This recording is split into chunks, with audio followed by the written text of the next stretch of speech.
مصحف پڑھنے سے پہلے ایک دعا کروں گا، آمین ضرور کہنا۔ اے رب العالمین، تجھے ماہ سیام کی عزت کا واسطہ، تجھے لیلۃ القدر کا واسطہ، عید قریب ہو کسی بیٹی کا باپ نہ مرے۔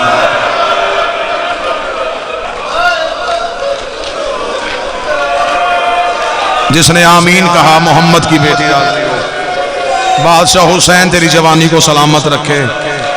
بزرگوں بابا حسین بادشاہ ہمیشہ کے لیے سرکار اپنے سائے میں رکھیں۔ جو ہاتھ اٹھ گئے، جنہوں نے آمین کہہ دیا، جنہوں نے چیخ مار دی، کسی بیٹی کا 100 سال کا باپ بھی عید والے دنوں میں مر جائے نا، وہ بچی پوری زندگی عید نہیں مناتی، ہر سال عید پہ کہتی ہے کیسے مناؤں، اسی عید کے قریب میرا بابا مر گیا تھا۔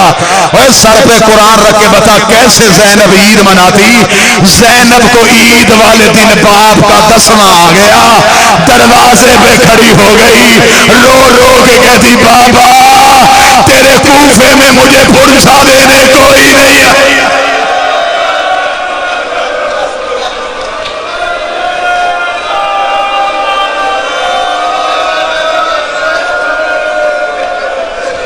چودہ سال گزر گئے میرے اس قوم کی نوکری کرتے کرتے۔ یہ میرے بدے ہاتھ، جتنے مجمع میں بیٹھے ہو میں تم سب سے حقیر، سب سے چھوٹا، سب سے کمتر ہوں۔ اپنے ذاتی کام کے لیے ہاتھ باندھوں، میرے لیے موت۔ یہ ممبر پہ ہاتھ باندھ رہا ہوں حسین کا ذاکر ہو کے۔ کوئی اپنی بہن سے ناراض ہو، تمہیں علی کے جنازے کا واسطہ آج ہی اپنی بہن سے سلو کر لینا۔ بہنوں کی ناراضگیاں وقتی ہوتی ہیں، ہر لمحے انتظار کر رہی ہوتی ہے کب میرا بھائی مجھے منانے کے لیے آئے گا۔ ان بیٹیوں کو پیکے گھروں سے بڑی آس ہوتی ہے، انہیں عید بھی پیکے گھر والے دے کے جاتے ہیں، انہیں کفن بھی پیکے گھر والے دے کے جاتے ہیں۔ تو ہائے کہے یا نہ کہے قسمت دیکھ زینب کی، عید والے دن زینب یتیم ہو گئی، اور جب زینب کو کفن کی ضرورت تھی پھر شام کی پہاڑی میں سجاد رویا، رو کے کہتا اماں مجھے معاف کر دینا، میرے پاس کفن ہوتا میں سکینہ کرتے میں نہ دفناتا۔ زینب کی لاش سے آواز آئی نہ کفن ڈھونڈ، اور میں بے کفن کی بہن،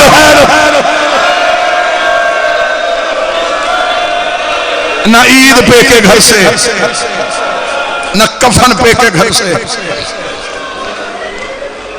غریب بھائی ہو، بہن کو عید دینے جائے نا جی، وہ اپنی استطاعت کے مطابق عید دیتا، بہن کو پتا ہوتا ہے بھائی غریب ہے۔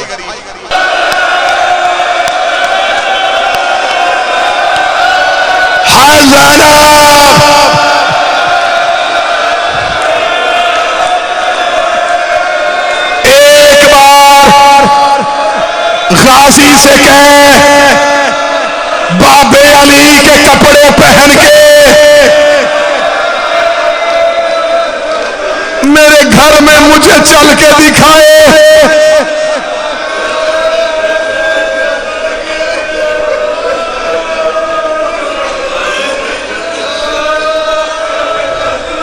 پردیس بھی یتیمی بھی۔ سیدزادہ آئے تو رستہ ضرور دے دیجئے گا اگر آئیں، یا مجھے اشارہ کیجئے گا، میں مصحف چھوڑ۔ پردیس بھی یتیمی بھی۔ آئی تو بابے کی شاہی دیکھنے تھی۔ مصحف کو میں نے بالکل شہادت سے قریب سے بھی نہیں گزرنا، صرف بی بی کے درد پڑھنے ہیں، عالیہ کے بین پڑھنے۔ کتنا روئی ہے علی کی بیٹی پردیس۔ مولا علی جو مدینے سے اپنا تخت کوفے لے کے آئے تھے نا، اس میں بہت سی وجوہات علماء نے لکھی ہیں۔ ان میں سے ایک وجہ جو علماء نے لکھی وہ یہ کہ کوفہ چھاؤنی تھا، فوجوں کا مرکز تھا۔ علی چاہتے تھے کہ کوفہ کو کنٹرول رکھیں تاکہ پورا اسلام کنٹرول میں رہے۔ دوسری وجہ جو دل تڑپانے والی ہے، جب مولا علی نے کہا نا حسن میں تخت کوفے لے کے جا رہا ہوں، مولا حسن نے ہاتھ جوڑے، فرمایا بابا جو آپ کا فیصلہ وہ ہم پہ واجب۔ بابا یہاں نانے کی قبر ہے، یہاں ماں کی قبر ہے، بابا مدینہ ٹھیک نہیں۔ علی رو کے فرماتے اس دربار میں جا کے بیٹھوں جہاں زہرا کھڑی رہی ہے۔ کوئی بیٹھا ماتم کرنے کے لیے؟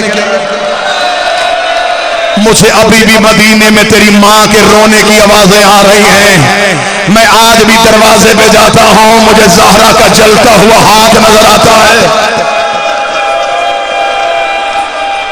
نہ حسن مجھے جانے دے کوفے. علی کوفے چلے گئے. میرے مالک نے کوفے میں جا کے حکومت سنبھالی, نظام حکومت کو بہتر کیا. میرے مولا علی نے خط لکھا اپنے بیٹے حسن کے نام. یہ خط کی پہلی تحریر سننا, پہلی سطر سننا, مسلح پہ رو گئے. مولا علی نے فرمایا حسن نظام حکومت بہتر ہو گیا, مجھے بتا میری بیٹیاں چپ ہوئیں کہ نہیں؟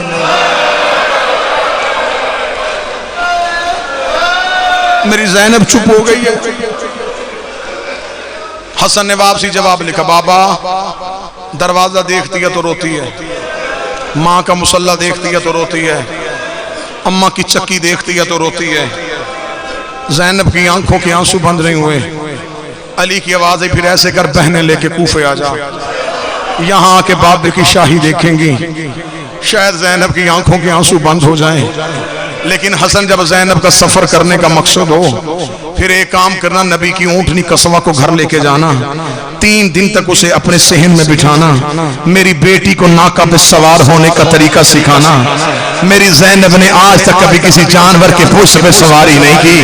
میری زینب کو اونٹ میں بیٹھنے کا طریقہ نہیں آتا, میری زینب کو اونٹ میں بیٹھ کے سفر کرنے کی عادت نہیں. میری زینب کو ناکہ پہ بٹھانا سکھا. اب اگر میں یہاں ایک سطر پڑھوں تو سید مجھے معاف کر دیں. واحد سواری ہے اونٹ, جس پہ بیٹھے ہوئے اونٹ پہ سوار ہوا جاتا ہے, پہلی بات. دوسری, اونٹ جب اٹھتا ہے تو یہ اگلے گھٹنوں پہ اٹھتا ہے, مشکل ہوتا ہے مرد کے لیے اونٹ پہ بیٹھ کے اونٹ کو کھڑا کرنا. اب اگر سمجھ گئے ہو, تصویر آ گئی. ایک ایسی مستور بیٹھی ہو جس کے ہاتھ بھی بدے ہو, نہیں کر سکا وہ بندہ ماتم. وہ شیعہ گھر کا بچہ ہے ہی نہیں جسے میں نے پورا نقشہ سمجھایا ہے. میں کوشش کر رہا تھا مجھے سطر نہ کہنی پڑے, میں غلط پڑھوں, میں زینب کا مجرم بنوں. جب کربلا سے علی کی بیٹیوں کو سوار کروایا, 7 بار زینب اونٹ سے ایسے گری جیسے گھوڑے سے عباس گرا تھا. رو رو کے کبھی غازی مجھے اونٹ میں بیٹھنے کا طریقہ سکھا, اور میرے ہاتھ بدے.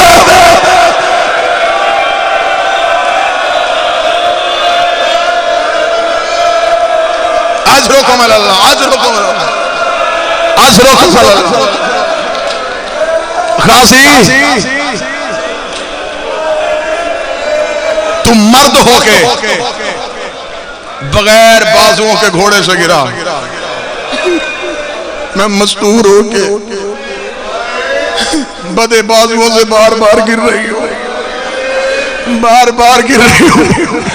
اب اللہ جانے کو سیدہ میرا تو جگر پھٹ رہا ہے, میں کیسے جملہ پڑھوں. 7ویں بار علی کی بیٹی گری تھی, یا بی بی کے ہاتھ گردن کے پیچھے بڑھے تھے, کسی نے زینب کی کلائیوں پہ ہاتھ رکھا, ہاتھ رکھنا تھا تڑپ گئی, رو کری ہاتھ بھی سے کر, میں عباس کی بہن ہوں. آواز آئی آ تجھے بابا سوار کرانے آیا ہے, اور میں نجم چھوڑ کے آ گیا, اور تجھے تو پیدل چلنے کا طریقہ نہیں آتا, اور ریگستانوں پہ اونٹ پہ کیسے.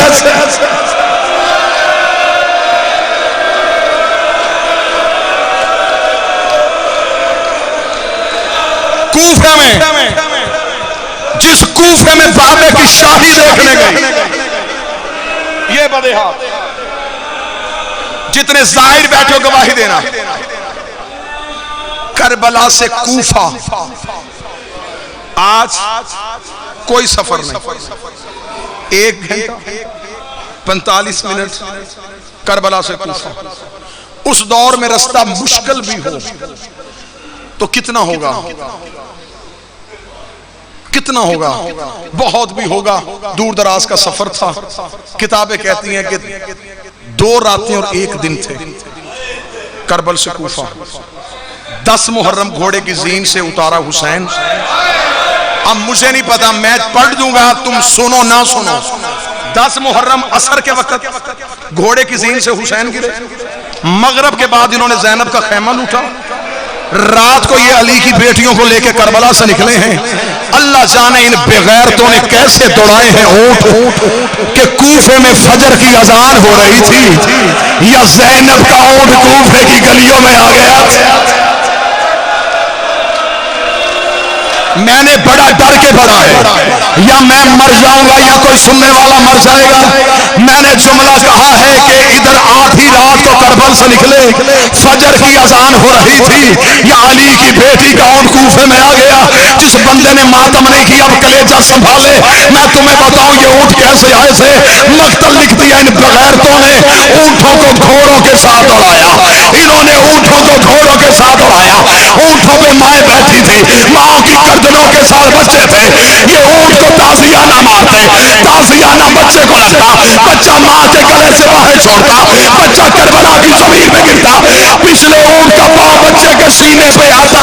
ماں رو کے کہتی اکبر کا صدقہ، اصغر کا صدقہ، قاسم کا صدقہ۔ بچے گرتے گئے، زینب گرتی گئی، بچے گرتے گئے، زینب گرتی گئی۔ ایک ایسا موڑ آیا، سجاد کی آواز آئی، اللہ قافلہ لو، میرا بیٹا نہیں گرا، سکینہ گر گئی، حسین گرے۔ ایک منٹ دینا مجھے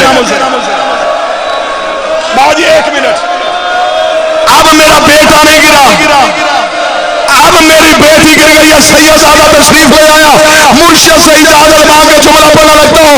مولا سجاد نے فرمایا بے غیرت، اب میری غیرت کا مسئلہ ہے، اب میرا بیٹا نہیں گرا، اب میری بیٹی گر گئی ہے۔ اس کا تو یہی رخ، میں سکینہ کو لے کے آتا ہوں۔ اس بے غیرت نے ہاتھ میں تازیانے کو گھمایا، اس نے گھوڑے کو دوڑایا۔ سکینہ ریت کے ٹلے میں لیٹی تھی، یہ قریب آیا، رو کر دی نہ مارنا، نہ حسین کی بیٹی، نہ مارنا، میں اکبر کی بہن، غلط کروں مر جاؤ۔ اس بغیرت نے کہا میرے گھوڑے کے آگے دوڑ، میرے گھوڑے کے آگے دوڑ۔ سکینہ بار بار گرتے، رو کے کہتی بابا تیری سکینہ